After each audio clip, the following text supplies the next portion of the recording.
வணக்கம் centum map student. நம்ம டெய்லியும் கரண்ட் அஃபேர்ஸ் பார்த்துட்டு இருக்கோம். சென்டம் மேப்பில் இப்போதைக்கு என்ன ஒரு கோர்ஸ் டீட்டெயில்ஸ் கொடுக்க போகிறாங்க அப்படின்னா, சென்டம் மேப் அல்காரத்தில் டிஎன்எஸ்சிஆர்பிக்கு, அதாவது எஸ்ஐஎன் கான்ஸ்டபிளுக்கு ஏகப்பட்ட கொஷின்ஸு அதெல்லாம் டாபிக் வைஸாக ஜென்ரேட் பண்ணி வச்சுருக்கிறோம். ஸோ நீங்கள் இப்போதைக்கு கான்ஸ்டபிள் எக்ஸாமுக்கு டிஎன்எஸ்சிஆர்பியில் அறிமுகப்படுத்தியிருக்கிறாங்க. இன்றைக்கி அட்டன் பண்ணணும், ஓகேங்களா? இன்றைக்கி தான் நோட்டிஃபிகேஷன், நேற்று நோட்டிஃபிகேஷன் வெளியே வந்துச்சு.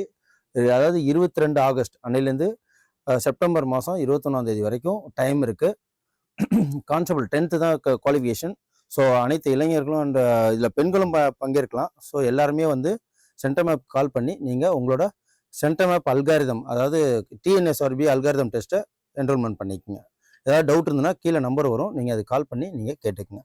வாங்க இன்றைக்கி உண்டான கரண்ட் அஃபேர்ஸ் என்னென்னு பார்ப்போம். ஆகஸ்ட் 22, 2025 ஃபர்ஸ்ட் கொஸ்டின், மொத்தம் 15 கொஸ்டின்ஸ் என்னன்னு பார்ப்போம். ஃபர்ஸ்ட் கொஸ்டின்ல பெண்களுக்கு 10 மீட்டர் ஏர் பிஸ்டல் போட்டியில மனு பாக்கர் வெண்கல பதக்கம் வென்றிருக்கிறார் 2025. இது ஒரு துப்பாக்கி சுடுதல் சாம்பியன்ஷிப் போட்டி. இது எங்க நடந்திருக்கு அப்படின்னு பாத்தீங்கன்னா கஜகஸ்தான், ஓகேவா? கஜகஸ்தான்ல இந்த போட்டி நடந்திருக்கு. இதுக்கு முன்னாடி இவங்க நிறைய போட்டிகள்ல வின் பண்ணியிருக்காங்க. இவங்க தான் மனு பாக்கர் அவர்கள். ஏசியன் ஷூட்டிங் சாம்பியன்ஷிப் 2025 எங்க நடந்திருக்கு அப்படின்னு பாத்தீங்கன்னா கஜகஸ்தான்ல. இதுல 10 மீட்டர் ஏர் பிஸ்டல்ல மனு பாக்கர் அவர்கள் சாம்பியன் பட்டம் பெற்றிருக்காங்க. சாம்பியன்ல வெண்கல பதக்கம், ஓகேவா? 3வது பிளேஸ். அதோட டெஃபினேஷன் என்ன அப்படின்னு பார்ப்போம். இதுதான் கஜகஸ்தான்ல மனு பாக்கர் அவர்கள் இருமுறை ஒலிம்பிக் பதக்கம் வென்ற மனு பாக்கர். எத்தனை முறை? 2 முறை, ஓகேவா? ஸோ 2 முறை இவங்க என்ன பண்ணியிருக்காங்க? மனு பாக்கர் ஷிம்கன் கஜகஸ்தான்ல நடைபெற்ற 2025 ஆசிய போட்டியில ஏர் பிஸ்டல் 10 மீட்டர் ஏர் பிஸ்டல்ல இவங்க வெண்கல பதக்கம் வாங்கியிருக்காங்க. 219.17 என்ற புள்ளிகளுடன் 3வது இடத்தை பிடிச்சிருந்தாங்க. இது வந்து கரண்ட் அஃபேர்ஸ்ல ரொம்ப முக்கியம், ஓகேவா? தங்கம் எவ்வளவு வாங்கினாங்க அப்படிங்கிறத விட நம்ம மனு பாக்கர் அவர்கள் இந்த ஏசியா ஷூட்டிங் சாம்பியன்ஷிப் போட்டியில நமக்கு ஆல்ரெடி தெரியும், இந்தியா வந்து ஸ்போர்ட்ஸ்ல எதுல வந்து இப்போதைக்கு டாப்ல இருக்குன்னா ஷூட்டிங்ல, ஆர்ச்சரியில, செஸ்ல, இதுல எல்லாமே டாப்ல இருந்துட்டு இருக்காங்க. அதுக்கு உண்டான ஒரு எடுத்துக்காட்டு தான் இது. 2025 ஆசிய கோப்பை T20ல யார் வந்து கேப்டனா இருக்க போறாங்க அப்படின்னா சூரிய யாதவ் அவர்கள் கேப்டனா, சூரியகுமார் யாதவ் கேப்டனா இருக்க போறாரு. துணை கேப்டனா சுபம் கில்லு இருக்க போறாரு. அப்புறம் சின்சினாட்டி ஓபன் பட்டங்கள்ல ஆண்கள் பிரிவுல யார் பதக்கம் வென்றிருக்காங்க அப்படின்னு பாத்தீங்கன்னா கார்லோஸ் அல்காரஸ் அப்படின்னு சொல்லிட்டு ஸ்பெயின் நாட்டை சேர்ந்தவர். பெண்கள் பிரிவுல ஈகா ஸ்வியாடெக் போலந்து நாட்டை சேர்ந்தவங்க இந்த சின்சினாட்டி ஓபன் பட்டங்கள்ல வென்றிருக்காங்க. இதையும் பாத்துக்கங்க. அப்புறம் 230 காமன்வெல்த் விளையாட்டு போட்டியில இந்தியாவோட 7 முன்மொழிவு யாருக்குன்னா அகமதாபாத்ல நடந்திருக்கு. அதுக்கப்புறம் அகமதாபாத்துக்காக 15வது ஹாக்கி இந்திய ஜூனியர் மகளிர் தேசிய சாம்பியன்ஷிப்ல யார் வென்றிருக்காங்க அப்படின்னு பாத்தீங்கன்னா ஜார்க்கண்ட் மாநிலம் வென்றிருக்கு. ஆசிய அலைச்சறுக்கு சாம்பியன்ஷிப், அதாவது ஸ்கேட்டிங், ஓகேங்களா? ஏசியன் ஸ்கேட்டிங் சாம்பியன்ஷிப்ல வெண்கல பதக்கம் ரமேஷ் புட்டிகால் அப்படின்னு சொல்லிட்டு இவரு வென்றிருக்கிறாரு. அப்புறம் ஃபைடு மகளிர் உலக கோப்பை, இது வந்து செஸ் போட்டி. இதுல திவ்யா தேஷ்முக் அவர்கள் இதுல வென்றிருக்காங்க. இதுல இவங்க எத்தனாவது கிராண்ட் மாஸ்டர் அப்படின்னா 87வது grand master of India. Okay, இதையும் பாத்துக்கங்க. அப்புறம் சதுரங்க விளையாட்டு உலக கோப்பையில யாரு? மேக்னஸ் கார்ல்சன் அவர்கள் சாம்பியன்ஷிப் போட்டிருக்கிறாரு. அப்புறம் ஒரு சிறந்த ரோஹித், அதாவது பற்றிய ஒரு நூல், அதாவது இவரு விளையாட்டு சேர்ந்ததுனால இவரோட புக்கு வந்து ரிமார்க்கபிள் ரோஹித் அப்படிங்கிறது யார் எழுதியிருக்காங்கன்னா அப்படின்னா ஆர் கௌசிக். ஓகே, இதெல்லாம் நமக்கு இப்போ ஆர்ஆர்பி எக்ஸாம்ஸ் இதெல்லாம் வரப்போகுது. அட் த சேம் டைம் எஸ்எஸ்சிலாம் இதெல்லாம் கேட்கறதுக்கு நிறைய சான்ஸ் இருக்கு. சர்வதேச கிரிக்கெட் கவுன்சிலின் துணைத் தலைவர் யாருன்னா சஞ்சய் குப்தா. ஓகே,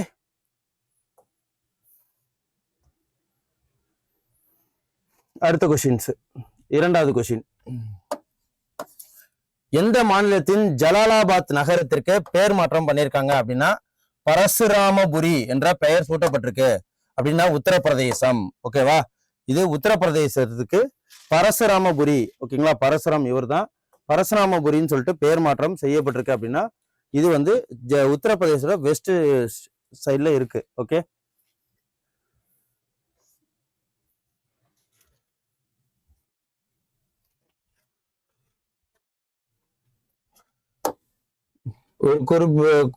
குறிப்பிடத்தக்க நடவடிக்கையாக மேற்கு உத்தரப்பிரதேசின் உள்ள ஷாஜ்கான்பூர் மாவட்டத்தில் உள்ள ஜலாலாபாத் நகரத்திற்கு பரசுராமபுரி அப்படின்னு சொல்லிட்டு பெயர் மாற்றம் பண்ணியிருக்கு.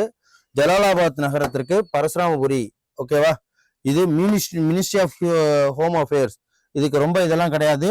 சிம்பிள் மெஜாரிட்டிலேயே இதெல்லாம் செஞ்சிருவாங்க எங்க பார்லிமெண்ட்ல. Okay, parliament.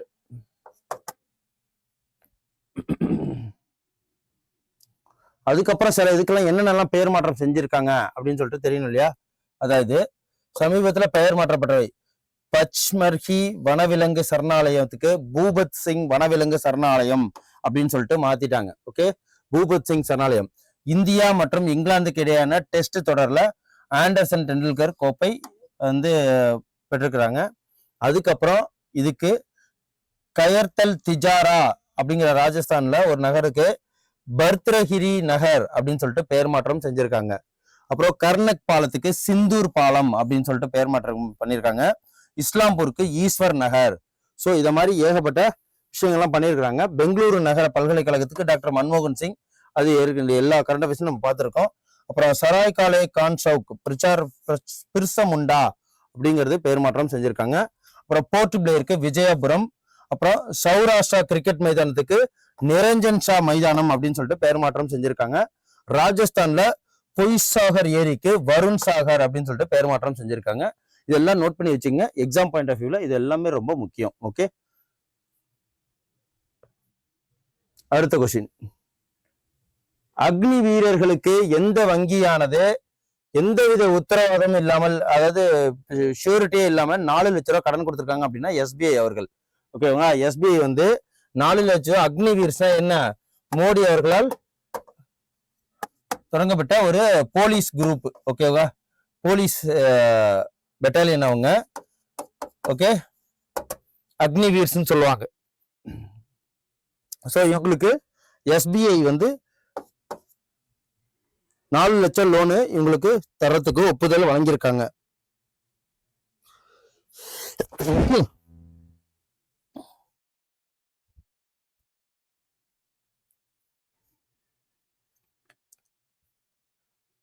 ஓகே, எந்த கொலாட்ரல் ஃப்ரீ எஸ்பிஐ. ஓகே, இது என்னன்னு பார்த்துருவோம்.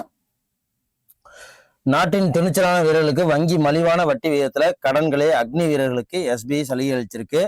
எந்த இதுவும் இல்லாம 4 லட்சம் கடனை அறிமுகப்படுத்திருக்கு. ஓகேவா?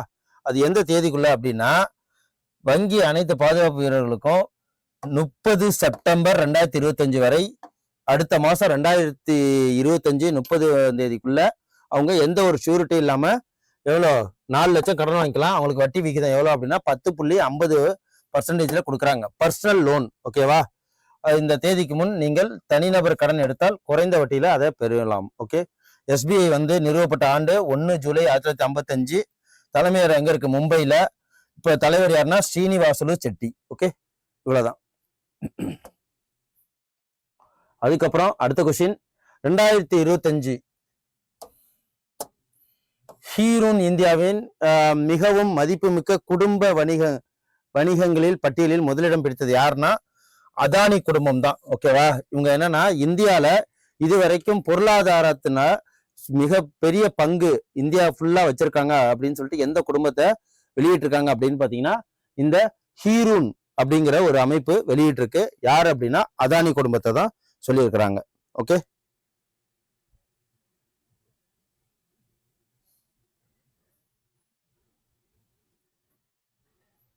நம்ம எல்லாருமே என்ன நினைச்சிருப்போம்? அம்பானி ஃபேமிலி நினைச்சிருப்போம். அதெல்லாம் கிடையாது, அதானி குடும்பம். ஓகே, இந்தியாவின் குடும்பத்திற்கு சொந்தமான வணிக வம்சங்கள் தொடர்ந்து பொருளாதார நிலப்பரப்புல ஆதிக்கம் செலுத்தி வருவர்கள் யார் அப்படின்னா அதானி ஃபேமிலி. ஓகே, இதுதான் பிர்லா மற்றும் ஜிண்டால் குடும்பங்கள் 2வது மற்றும் 3வது இடத்துல பெற்றிருக்காங்க. அதுக்கப்புறம்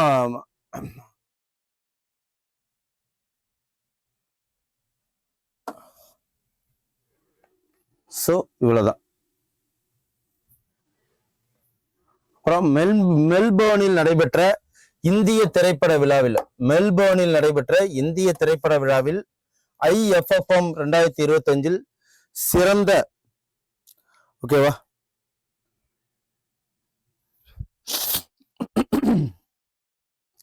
ஐஎஃப்எஃப்எம் மெல்பர்னில் நடைபெற்ற இந்திய திரைப்பட விழாவில் ஐஏஎஃப்எம், அதாவது அது எவ்வளவு என்னன்னு சொல்லுவாங்கன்னா Indian film festival of Melbourne, Indian film festival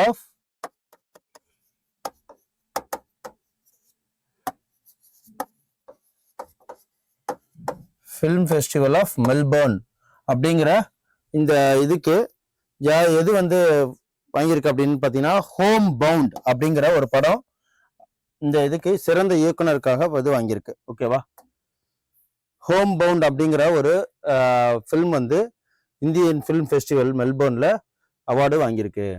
அது என்னன்னு டீட்டெயில்ஸ் பார்ப்போம். இது வந்து சினிமா துறையில் மிக அதாவது ஆஸ்கார் ரேஞ்சுக்கு இதை சொல்லுவாங்க.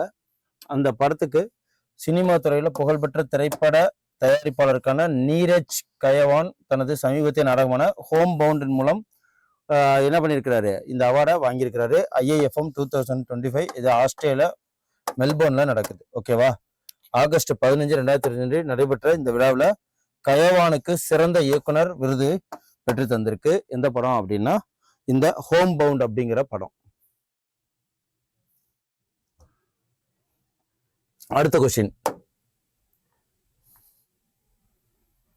இதுல வந்து பெஸ்ட் ஃபிலிம் வந்து ஹோம் பவுண்டு, அதுக்கப்புறம் பெஸ்ட் டைரக்டர் நீரஜ் கைவான், அப்புறம் எக்ஸலன்ஸ் இன் சினிமாவோட அமீர் கான் கிடைச்சிருக்கு. அதுக்கப்புறம் பெஸ்ட் ஆக்டர் யார் அப்படின்னா அபிஷேக் பச்சன், அந்த ஐ வாண்ட் டு டாக் அப்படிங்கிற படத்துக்காக.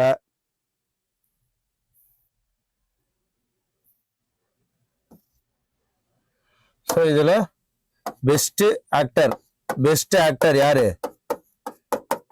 அமிதாப்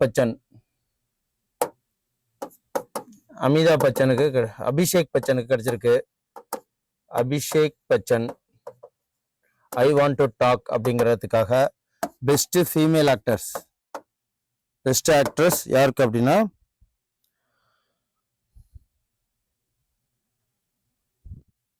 கீதா கைல்சம் அங்கம்மாள் அப்படிங்கிற படத்துக்கு. ஓகேவா, கீதா செயல்மாள் அங்கம்மாள் அப்படிங்கிற படத்துக்கு. அதுக்கப்புறம் பெஸ்ட் எக்ஸலன்ஸ் இன் சினிமால யாரு அப்படின்னு பாத்தீங்கன்னா இந்த அவார்டு வந்து அமீர் கானுக்கு கிடைச்சிருக்கு. ஸோ இதெல்லாம் முக்கியமான அவார்டு. ஸோ அந்த டைரக்டர் அவார்டு அதோட சேர்த்து இதையும் தெரிஞ்சு வச்சுக்கோங்க.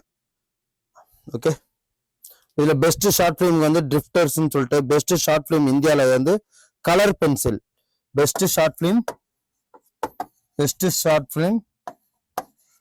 Colour pencil.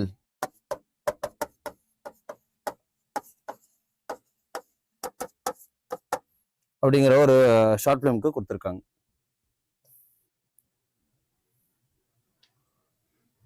அப்புறம் ஊக்குவிப்பு மற்றும் ஒழுங்குமுறை ஆன்லைன் கேமிங் மசோதா. ஓகே, 2025 மக்களவையில் இது வந்து ஆன்லைன் கேமிங் பில்லு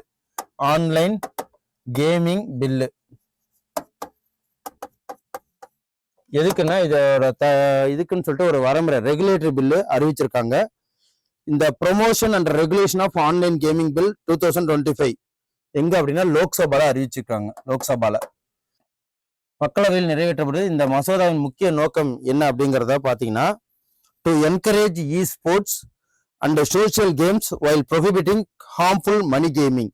ஓகேவா, தீங்கு விளைவிக்கும் பண விளையாட்டுகளை தடை செய்யும் அதே வேளையில இ ஸ்போர்ட்ஸ் மற்றும் சமூக விளையாட்டுகளை ஊக்குவிப்பதும் தான் இந்த மசோதாவோட main. The promotion and regulation of online gaming bill 2025 என்ன சொல்லியிருக்கு அப்படின்னு டெஃபினேஷன் பார்ப்போம். இதான் சமீபத்துல மக்களவையில் ஆன்லைன் கேமிங் ஒழுங்குமுறை மசோதா 2025 நிறைவேற்றிருக்காங்க ஆகஸ்ட் 20. ஓகேவா, இந்த ஆன்லைன் கேமிங் மசோதால என்ன சொல்லியிருக்காங்க அப்படின்னு பார்ப்போம். அதாவது encourage e sports, support online social educative cultural games.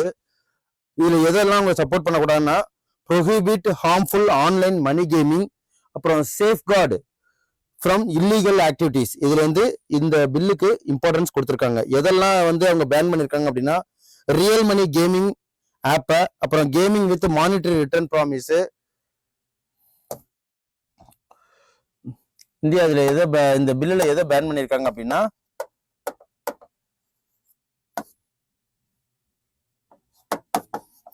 Real money gaming app, real money gaming app, monetary return funds, monetary return games promises, அப்புறம் betting gambling games, betting and gambling games, gambling games இது அனைத்துமே ban பண்ணியிருக்கு. எது அப்படின்னா இந்த பில்லு மூலயமா. Encourage e sports, support online social educative cultural games. ஓகேங்களா, எஜுகேஷன் சம்பந்தமா உள்ளது. இதை வந்து சப்போர்ட் பண்றது எது அப்படின்னா இ ஸ்போர்ட்டு, எஜுகேட்டிவ் கேம்ஸ், இது மட்டும்தான் பண்ணலாம் அப்படின்னு சொல்லிட்டு இந்த பில்லுல சொல்லியிருக்காங்க. ஓகே, இதை மீறுறவங்களுக்கு எவ்வளவுனா 5 ஆண்டுகள் வரை சிறை தண்டனையும் மற்றும் 2 கோடி ரூபாய் வரை அபராதம் உட்பட கடுமையான தண்டனையும் விதிக்கப்பட்டிருக்கு. Okay, Lok Sabha online gaming regulation bill. இந்த பில்லு என்னத்தை சொல்லுது அப்படின்னா operating facilitating online money games 3 years ஃபைனும் 1 crore ருப்பியும் இது யாருக்கு கொடுத்துருக்காங்க அப்படின்னா இதுல law related online money gaming பண்றவங்களுக்கு. ஓகேவா, இதை திரும்பி திரும்பி அஃபென்சிவ் பண்ணா 5 ஆண்டு சிறை தண்டனையும் 2 கோடி அபராதமும் விதிக்கப்படும் சொல்லியிருக்காங்க. ஸோ இதுதான் இந்த பில்லோட மெயின். அப்புறம் ஆகஸ்ட் 19 அன்று எந்த நாடு தனது சுதந்திர தினத்தை கொண்டாடியது அப்படின்னு பாத்தீங்கன்னா ஆப்கானிஸ்தான். ஆகஸ்ட் 19 சுதந்திர தினம், நமக்கு ஆகஸ்ட் 15. இந்த வருஷம் நம்மளோட தீம் என்னன்னா நயபாரத், அதையும் நோட் பண்ணி வச்சுக்கோங்க. ஆப்கானிஸ்தான் ஆகஸ்ட் 19 அன்று தனது சுதந்திர தினத்தை கொண்டாடியது. இந்த நாள் தலிபான்களின் ஆட்சியின் கீழும் கொண்டாடப்பட்டது. ஓகேவா, ஆப்கானிஸ்தான் வந்து இந்திய குடிமக்களை பிற இடத்துக்கு எவாக்குவேட் பண்றதுக்கு ஆபரேஷன் தேவி சக்தி அப்படின்னு சொல்லிட்டு இதுல சொல்லியிருக்காங்க. இதையும் நோட் பண்ணி வச்சுக்கோங்க. ஓகே, ஆபரேஷன் தேவி சக்தி இது எதுக்காகனா இந்தியன் ஆர்ம்டு ஃபோர்ஸ் இந்தியன் சிட்டிசனை அதுக்கப்புறம் தேவை உள்ளவங்களை அதுல இருந்து எவாக்குவேட் பண்ணி இந்தியா கொண்டு வரதுக்காக உண்ட ஆபரேஷன் தான் தேவி சக்தி. அப்புறம் ஆகஸ்ட் மாதத்துல முக்கியமான நாட்கள்.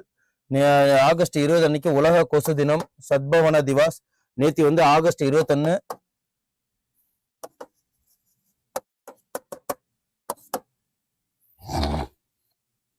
ஸோ ஆகஸ்ட் 19 உலக புகைப்பட தினம், உலக மனிதாபிமான தினம். ஆகஸ்ட் 15 79வது சுதந்திர தினம். இதோட தீம் என்ன அப்படின்னா நயபாரத். தீம் வந்து நயபாரத். ஆகஸ்ட் 13 உலக உறுப்பு தான தினம். அப்புறம் ஆகஸ்ட் 12 இதுல யார் வந்து அதிகமா இருக்கு உறுப்பு தானம்னா தெலுங்கானா மாநிலம் அதிகமான உறுப்பு தானத்துல ஃபர்ஸ்ட் இடத்துல இருக்காங்க. உலக புகைப்பட தினம். ஓகேவா, உலக மனிதாபிமான தினம். இது உலக மனிதாபிமான தினம் எதுக்கு கொண்டாடினாங்க அப்படின்னா யூஎன்ல குண்டுவெடிப்பு நடந்துச்சு இல்லையா, 2003 குண்டுவெடிப்பு நடந்துச்சு. அதுல 22 பேர் ஆபீஸ் ஒர்க்கர்ஸ், ஹவுஸ் கீப்பர்ஸ் இறந்துட்டாங்க. அதை பேஸ் பண்றதுக்கு தான். அப்புறம் ஆகஸ்ட் 10 உலக சிங்க தினம், உலக உயிரி எரிபொருள் தினம். அப்புறம் சர்வதேச இளைஞர் தினம் ஆகஸ்ட் 12. ஆகஸ்ட் 9 நாகசாகி தினம் அனுசரிக்கப்படுது. ஆகஸ்ட் 8 வெள்ளையனே வெளியேறு இயக்கம். ஆகஸ்ட் 7 தேசிய கைத்தறி தினம், நிலையான விவசாய தினம். ஸோ ஆகஸ்ட் 6 ஹிரோஷிமா தினம் அனுசரிக்கப்படுது. அப்புறம் குளோவா சிண்ட்ரோம் விழிப்புணர்வு தினம். ஸோ இது எல்லாமே உலகளாவே இணைய தினம், வேர்ல்டு வைடு வெப். ஸோ இது எல்லாமே நோட் பண்ணி வச்சுக்கோங்க. அடுத்து gun down murder and Olympic champion. Gunned down murder and Olympic gunned down murder and Olympic champion என்ற புத்தகத்தின் ஆசிரியர் யாரு அப்படின்னு பாத்தீங்கன்னா இதுல யாரு இதே பொறுத்திருக்கு சந்தீப் மிஸ்ரா. ஓகேவா, இந்த புக்கோட ஆத்தர் வந்து சந்தீப் மிஸ்ரா அவர்கள். Gun down murder on Olympic champion அப்படின்னு சொல்லிட்டு. அதுக்கப்புறம் வேற என்னென்னலாம் புக்கு ரீசெண்டா வெளியிட்டிருக்காங்க அப்படின்னு பாத்தீங்கன்னா ஏன் அரசியலமைப்பு முக்கியம் அப்படின்னு சொல்லிட்டு டி.ஒய். சந்திரசூட் அப்படிங்கிறவர் எழுதியிருக்கிறாரு. இவரு ஓய்வு பெற்ற சிஜேஐ. ஓகேவா, மனசாட்சி நெட்வொர்க் அப்படின்னு சொல்லிட்டு சுகதா ஸ்ரீனிவாசராஜு இவங்க புக் எழுதியிருக்காங்க. அப்புறம் ரோஹித் சர்மா பத்தி கௌஷிக்ங்கிறவரு புக் எழுதியிருக்கிறாரு. அப்புறம் எம்.எஸ். சுவாமிநாதனை பத்தி இந்தியாவுக்கு உணவளித்த மனிதர் அப்படின்னு சொல்லிட்டு பிரேம்பதா ஜெயக்குமார் அவங்களும் வெளியிட்டு இருக்காங்க. ஷிக்கர் தனா நினைவு அப்படின்னு சொல்லிட்டு தி 1 அப்படிங்கிற ஒரு புக்கு ஆட்டோபயோகிராபி புக் அவரே எழுதியிருக்கிறாரு. ஸோ இதுதான் இப்போதைக்கு இந்த மாதம் வெளியிட்ட சில புக்ஸு. அப்புறம் உலக மூத்த குடிமக்கள் தினம், சீனியர் சிட்டிசன் டே என்னைக்கு அப்படின்னு பார்த்தீங்கன்னா ஆகஸ்ட் 21. இது வந்து senior citizen day, world senior citizen day August 21. இன்னைக்கு உண்டான தீம் என்னன்னா empowering elderly voice for an inclusive future. Theme வந்து empowering elderly voices for an inclusive future. Okay, இது world senior citizen day August 21.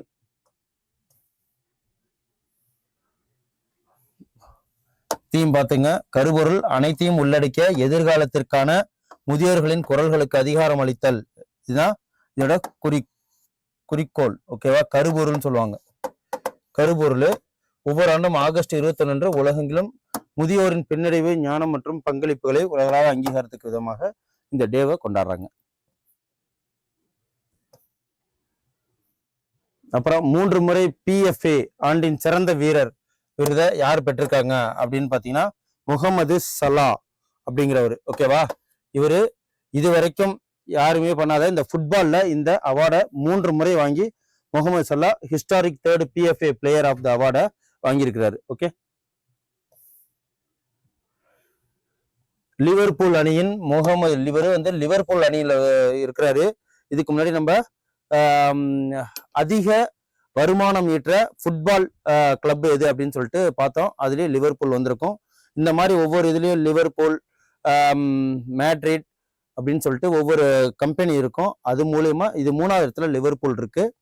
So இந்த இதுலலாம் வந்து Liverpool தான் இருக்கு. லிவர்பூல்ல இவர் இருக்கிறாரு, முகமது சல்லாங்கிறவர்.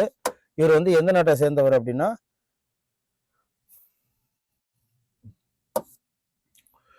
ஆப்கானிஸ்தான். ஓகேவா, இவர் வந்து முதல்ல 2018 இந்த அவார்டை வாங்கியிருக்காரு. அதுக்கப்புறம் 2022 2வது தடவை, 2024 இது 3வது தடவை. ஓகேவா, இவர் வந்து எகிப்திய வீரர். ஆங்கில கால்பந்து வரலாற்றுல ஒரு புதிய மைல்கல்ல அவர் ஏற்றிருக்கிறார். இவர் ஈஜிப்டை சேர்ந்தவர். ஓகேவா, ஈஜிப்டை சேர்ந்தவர். ஸோ இந்த அவார்டு என்ன அப்படின்னு சொல்லிட்டு பார்ப்போம். அதாவது player of the year, first player ever PFA player அப்படின்னு சொல்லிட்டு லிவர்பூல்ல இருக்கிறவர். ஓகே, அப்புறம் பிரதமர் நரேந்திர மோடி ஆகஸ்ட் 22 என்னன்னா அவுண்டா சமீரியா திட்டம் அப்படின்னா என்ன அப்படின்னா பீகார்ல இந்த திட்டம் அமல்படுத்த போறாரு. எங்க அப்படின்னா இனாகிரேட்ஸ் அவுண்டா சிமீரா பிரிட்ஜ் இன் பீகார்ல.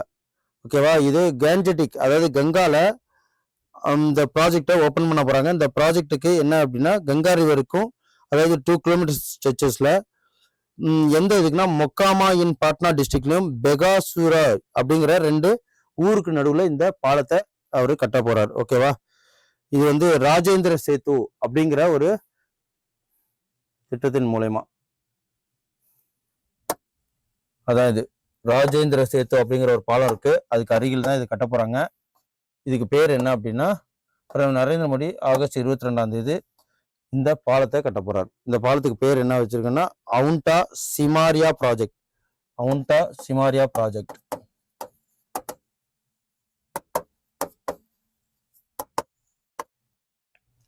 ஸோ இன்னைக்கு ஓப்பன் பண்றாரு.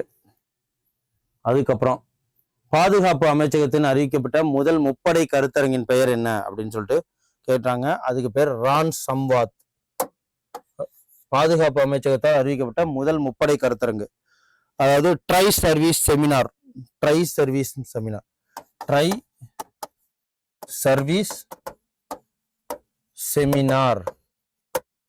அப்படின்னு சொல்லிட்டு ரான் சம்வாத் அப்படிங்கிற பேரு. ஓகேவா,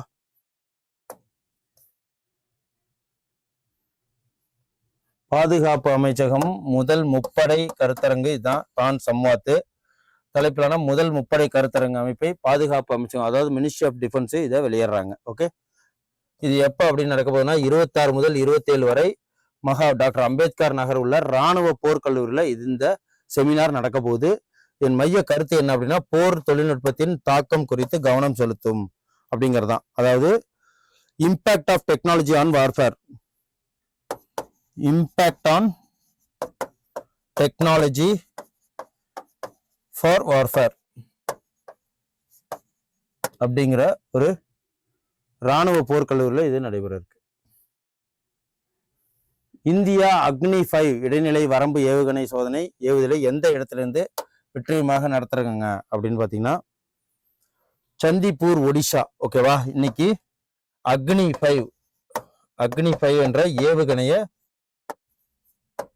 செலுத்துறாங்க. ஓகே, இது என்ன அப்படின்னா பேலிஸ்டிக் மிசைல் சொல்லுவாங்க, இன்டர்மீடியட் பேலிஸ்டிக் மிசைல். அக்னி 5 இன்டர்மீடியட் பேலிஸ்டிக் மிசைல். இது வெற்றிகரமாக மிசைல் ஏவுகணைய செலுத்தியிருக்காங்க. எங்க இருந்து அப்படின்னா ஒடிசால இருந்து. ஓகேவா, இந்த இன்டர் பேலிஸ்டிக் மிசைல் எங்கன்னா டெஸ்ட் பண்ணிருக்காங்கன்னா சந்திப்பூர் அப்படிங்கிற ஏரியால. ஓகேவா, இது மினிஸ்ட்ரி ஆஃப் டிஃபென்ஸ் இதை வந்து சொல்லியிருக்காங்க. இந்த அக்னி 5 அப்படிங்கிற இந்த மிசைல் வந்து இது வந்து ஒரு நியூக்ளியர் வார்ஃபேர்ன்னு சொல்லுவாங்க. இதை அந்த நியூக்ளியர் பாம்பை வந்து சுமந்து கொண்டு போய் தாக்கும் இந்த அக்னி 5 பேலிஸ்டிக் மிசைல். இது எங்க வந்து லான்ச் பண்ணியிருக்காங்க அப்படின்னா சந்திப்பூர், ஒடிசால. இதோட ரேஞ்ச் என்ன அப்படின்னா 5000 to 7000 கிலோமீட்டர் வரைக்கும் தாக்கும். ஓகேவா, 5000 to 7000 கிலோமீட்டர். ஸோ இதை டெஸ்ட் பண்ணதுல சக்சஸ் ஆயிருக்கும். ஸோ அதை தான் சொல்லியிருக்கு. அதான். ஸோ இதை பார்த்து தெரிஞ்சுக்குங்க. இந்த சோதனை எங்க நடந்ததுன்னா மூலோபாய படைகளின் தலைமையகத்தால் கண்காணிக்கப்பட்டிருக்கு. ஓகே, அடுத்த கொஸ்டின். சமீபத்தில் எந்த மாநிலத்தில் சமன்வய சக்தி 2025 பயிற்சி, அதாவது இந்த சமன்வய சக்தி அப்படின்னா அஸ்ஸாம்ல. ஓகேவா, இந்த சமன்வய சக்தி 2025 பயிற்சி அதிகாரப்பூர்வம் தொடங்கி வைக்கப்பட்ட இடம் எது அப்படின்னா அஸ்ஸாம்ல. Indian army launch major civil military collaboration, இதுதான் அது. ஸோ வாங்க இதோட டெஃபினேஷன் என்னன்னு பார்த்தோம். இந்திய ராணுவம் அஸ்ஸாம் மற்றும் மணிப்பூர் மாநிலத்துல ஒரு பெரிய சிவில் ராணுவ ஒத்துழைப்பை தொடங்கி இருக்கு. அதுக்கு பேர் வந்து என்ன அப்படின்னா இந்த முதல் முயற்சி தான் இது. இந்த பயிற்சி பேர் என்னன்னா சமன்வய சக்தி 2025. இது வந்து அஸ்ஸாம்ல அறிவிச்சிருக்காங்க. ஓகேவா, ஸோ அப்புறம் பஞ்ச்தர் மாவட்டத்தில் உள்ள ஹவா கோலாவின் மீது கட்டப்பட்ட 70 மீட்டர் நீள மட்டுப்பாலம் இந்தியாவின் பின்வரும் அண்டை நாடுகளின் எந்த நாட்டில திறந்து வைக்க போறாங்க அப்படின்னு பாத்தீங்கன்னா இது வந்து நேபாள். ஓகேவா, நேபாளத்துல இது என்ன அப்படின்னா இந்த பாலம் ஹேவா கோலா அண்ட் பஞ்ச்தார் அப்படிங்கிற ஒரு பாலத்தை இதுல நேபாளத்துல ஓபன் பண்ண போறாங்க. ஓகே, இது 70 மீட்டர் நீளம் உள்ள மட்டுப்பாலம், அது தரைப்பாலம்னு சொல்லுவாங்களே, அதான் நெடுஞ்சாலையில் அமைஞ்சிருக்கு. ஸோ வேற ஒன்றும் இதுல இம்பார்ட்டன்ஸ்லாம் கிடையாது, அவ்வளவுதான். இதுல நேபாள பத்தின ஃபேக்ட்ஸ் என்னன்னா நேபாளோட கேபிட்டல் காத்மாண்டு, கரன்சி வந்து Nepalese rupee, official language Nepali, president வந்து ராம் சந்திரா பவுடல், அப்புறம் பிரைம் மினிஸ்டர் வந்து KP சர்மா ஒலி. ஸோ அதெல்லாம் இதில் கொடுத்துருக்கு. ஓகேவா, இதை பார்த்து நோட் பண்ணிங்க. நேபாளத்தில் சமீபத்தில் ஏற்பட்ட நடப்பு நிகழ்வு என்னன்னா பனிப்பாறை, யாலா பனிப்பாறை இறந்ததாக அறிவிக்கப்பட்ட முதல் இது வந்து இதுதான். இது வரைக்கும் முதல் பனிப்பாறை இறந்திருக்கு. அப்புறம் நேபாளத்துல ரூபல்லாவை ஒழிச்சிருக்காங்க, நேற்று தான் பார்த்தோம். ஸோ இதுதான் இன்னைக்கு உண்டான கரண்ட் அஃபேர்ஸ். ஸோ இன்னைக்கு உண்டான கரண்ட் அஃபேர்ஸ் அனைத்தும் உங்களுக்கு யூஸ்ஃபுல்லாக இருக்குன்னு நம்புறேன். சென்டம் ஆப்ல TNSURB கான்ஸ்டபிள் தேர்வுக்கு டெஸ்ட் பேட்ச் அறிமுகப்படுத்துகிறோம். நீங்கள் அதில் கீழே தெரியுற நம்பருக்கு கால் பண்ணி உங்கள் டீட்டெயில்ஸை கேட்டுக்குங்க. நன்றி, வணக்கம். Centum app. You dare to dream, we care to accomplish.